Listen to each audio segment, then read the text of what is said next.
शरण्ये त्र्यंबके गौरी नारायणी नमस्तुते नमस्तुते नमस्तुते। सनातन धर्मसार चैनल की तरफ से आप सभी साधकों को चैत्र नवरात्रि की अत्यंत हार्दिक शुभकामनाएं। नवरात्रि के 8वें दिन यानी दुर्गाष्टमी के दिन माँ महागौरी की उपासना की जाती है। माँ महागौरी को श्वेतांबर धरा भी कहा जाता है, साथ ही वह अन्नपूर्णा का स्वरूप है। नवरात्रि में माँ दुर्गा के 9 स्वरूपों की पूजा अर्चना की जाती है। नवरात्रि की अष्टमी तिथि महागौरी को पूर्णतः समर्पित होती है।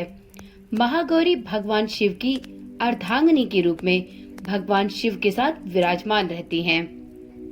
देवी भागवत पुराण के अनुसार माँ महागौरी सफेद वस्त्र धारण करती हैं। उनका रंग गौरा और 4 भुजाएं हैं।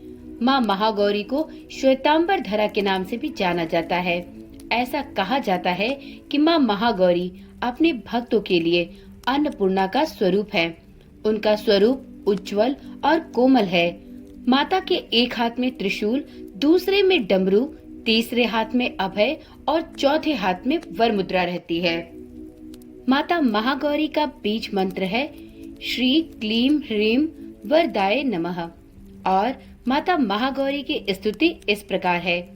या देवी सर्वभूतेषु मां महागौरी रूपेण संस्थिता नमस्तस्ये नमस्तस्ये नमस्तस्ये नमो नमः। दुर्गा अष्टमी के अवसर पर अनेक लोग व्रत रखते हैं और कई लोग इस दिन कन्याओं को भोजन कराकर अपने नवरात्रि व्रत का पारण करते हैं। देवी महागौरी की पूजा करते समय अष्टमी तिथि पर माता महागौरी की व्रत कथा भी अवश्य पढ़नी चाहिए।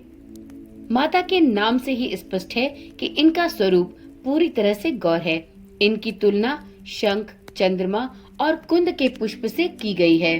पौराणिक मान्यताओं के अनुसार माता पार्वती ने भगवान शिव को प्राप्त करने के लिए कई हजार वर्षों तक कठोर तप किया।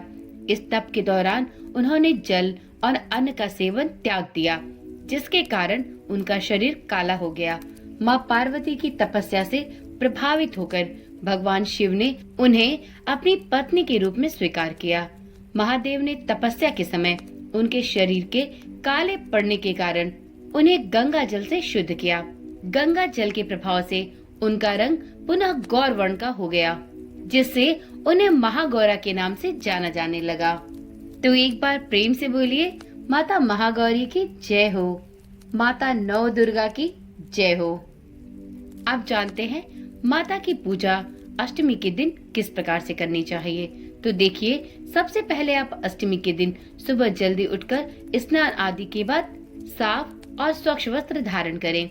इसके बाद आप महागौरी की प्रतिमा को गंगा जल से शुद्ध कर लें। माता को लाल रंग की चुनरी चढ़ाएं। माता की प्रतिमा के समक्ष शुद्ध घी का दीपक प्रज्वलित करें और देवी को कुमकुम से तिलक करें। देवी की प्रतिमा पर फूलों की माला अर्पित करें।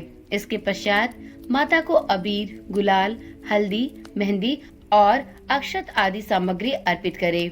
माता को इस दिन सुहाग की सामग्री भी जरूर अर्पित करें। देवी महागौरी को इस दिन भोग में नारियल या उससे निर्मित मिठाई का भोग अर्पित करें। इस दिन आप माता को हलवे और चने का भोग भी लगा सकते हैं। तो इस प्रकार से अष्टमी के दिन आप माता महागौरी की पूजा अर्चना करके माता भगवती की असीम अनुकंपा प्राप्त कर सकते हैं। तो चलिए मित्रों, आज की वीडियो यहीं पर समाप्त करते हैं। फिर मिलते हैं एक अगली वीडियो के साथ। माता महागौरी की कृपा आप पर और आपके परिवार पर सदा सर्वदा के लिए बनी रहे। माता का जयकारा लगाए बिना कहीं मत जाइएगा। बोल साचे दरबार की जय।